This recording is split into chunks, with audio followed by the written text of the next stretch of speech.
War machines fell in seconds. One man in black stood among the wreckage, silent, precise, unstoppable. He wasn't fighting. He was watching. But what happened next will shock even the most hardened warriors.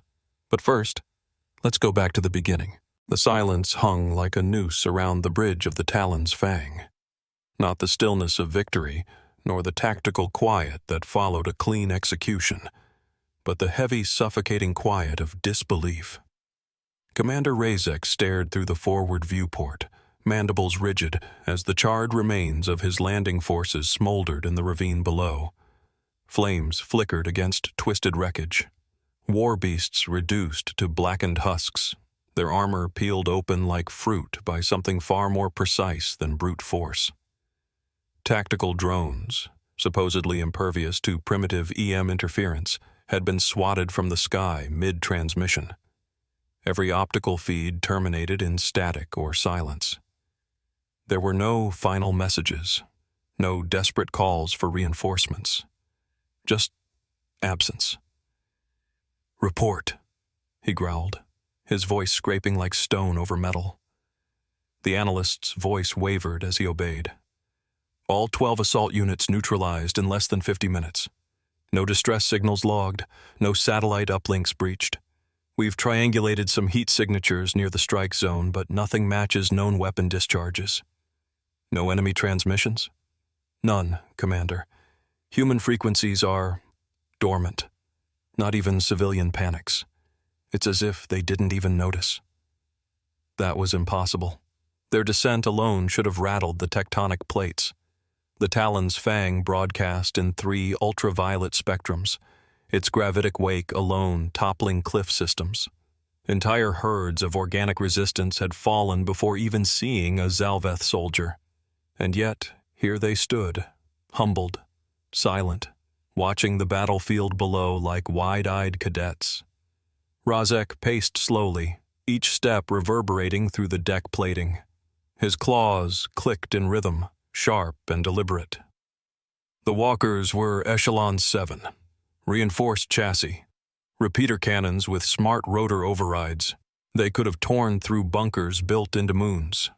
Yes, sir. And they were ripped apart by unknown force, possibly kinetic, possibly something we haven't cataloged.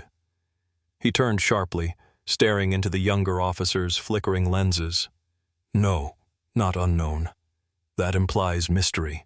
This, he gestured to the smoking ravine, is intent. Measured. Clean. Our units didn't die fighting. They were dismantled. Jiran, quiet until now, took a step forward. His voice was hoarse.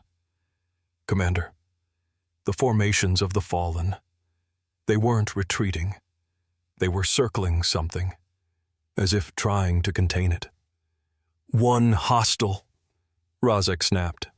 Jiran's silence confirmed more than any data spike ever could. Outside, the wind howled through the shattered peaks, carrying with it the faint, acrid scent of ozone and something else. Metallic, artificial, unfamiliar. Razek spoke again, this time quieter. We didn't lose a skirmish. He turned toward the dark Earth horizon. We walked into a warning. The command deck of the Talon's Fang was deathly quiet, bathed in the pale, flickering light of the playback terminal. Commander Razek stood unmoving at the center, his broad shoulders rigid, his secondary eyes half-lidded in a calculated attempt to conceal unease. Around him, technicians worked in forced silence, the usual hum of analysis suppressed beneath the gravity of what they were about to witness. Begin the log, Razek ordered, voice low. The feed opened with the distorted helmet view of Captain Vorn, an elite Zalveth infantry officer with 100 confirmed planetary cleanses. His breathing was steady, his grip on his phase rifle firm. On either side, 2 Echelon 7 walkers thundered forward, scanning the narrow canyon with multi-spectrum sweeps. It should have been a textbook advance. But then, movement. No sound, just a gust of wind curling between rock formations like a whispered warning. The camera twitched. The left walker staggered mid-step, its stabilizers seized up, joints spasming. Then, with no visible projectile, its upper chassis crumpled inward, folding like paper, before detonating into a flash of shrapnel and molten core. Before Vorn could react, the right walker triggered a flare. A brief burst of phosphor light filled the screen, illuminating the space ahead. And there he was. Human. Male. Average build. Unmasked.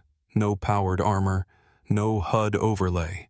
Just matte black tactical gear that clung to him like shadow. His face was blank, not with rage, not with adrenaline, just empty, calm, a surgical instrument with a pulse. The playback slowed, analyzing. His movements defied profile. He didn't move. He appeared, crossing 6 meters in under a second. One hand carried a rail-driven weapon so crude it looked handmade, yet its muzzle emitted no signature discharge. The other gripped a blade curved like a claw, its edge still wet from previous kills. He slid beneath Vorn's line of fire, not dodging, predicting. The screen blurred as Vorn's screams rose, raw and disbelieving. "He's not trying to win!" the captain howled. "He's testing us!" Static devoured the final seconds. Razek leaned forward, mandibles parted slightly, breath shallow.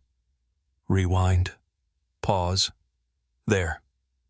They froze the image on the human's eyes, glassy, calculating, utterly devoid of tension.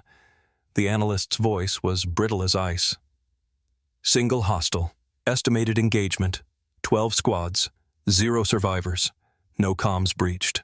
No aerial support.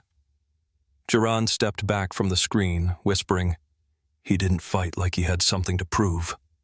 Razek's claws curled around the railing. "No," he said.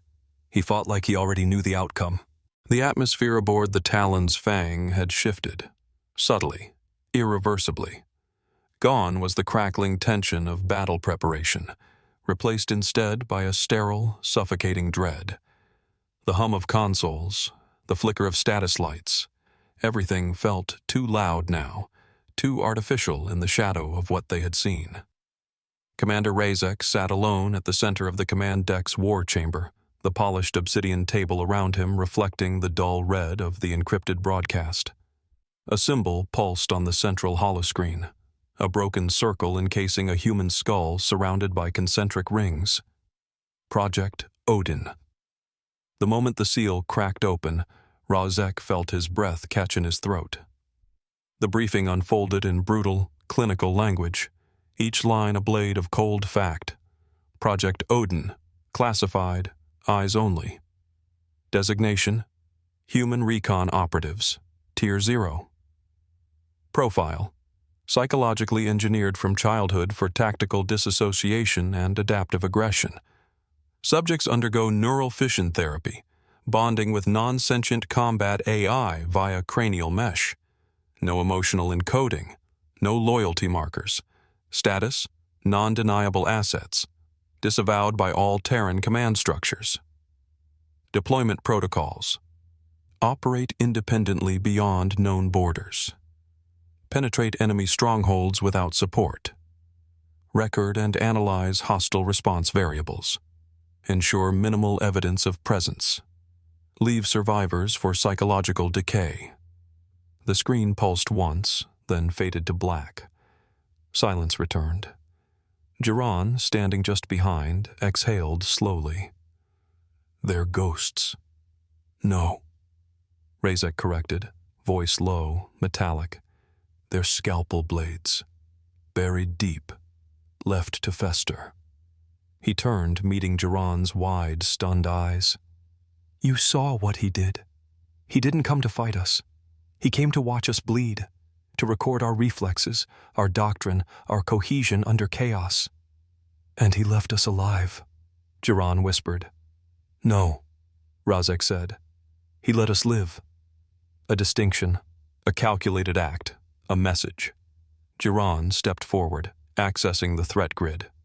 "High Command just reclassified Earth from Primitive Threat Level 2 to unstable existential risk.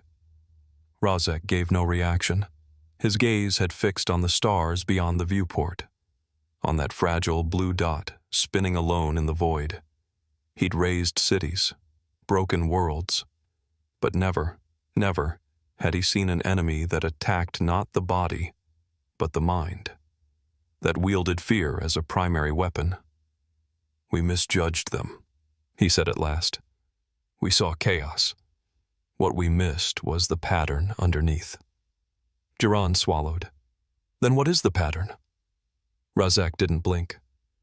"They study us before they choose how to destroy us." By the third rotation cycle, the silence surrounding Earth had become an entity of its own, a presence that loomed in mission reports, infected fleet chatter, and lingered behind every tactical review like a shadow that refused to be explained. No new deployments were authorized near Sol.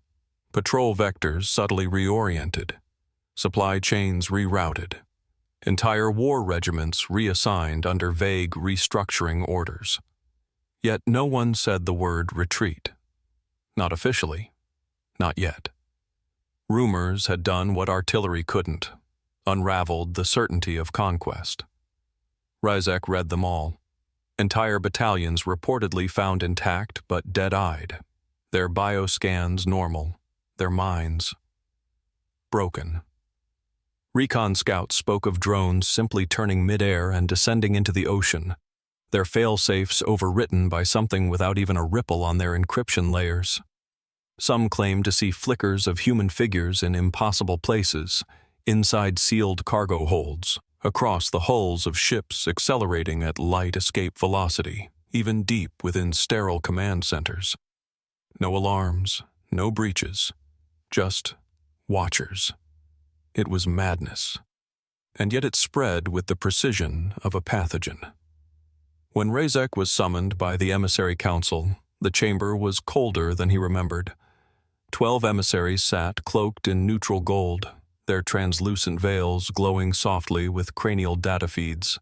They wasted no ceremony. "You were the architect of our planetary invasion doctrine," one said, voice emotionless. "You know Earth best. What is your recommendation?" Rozek stood in full armor, unarmed, his frame casting long shadows against the council's dais. He did not posture. He did not blink.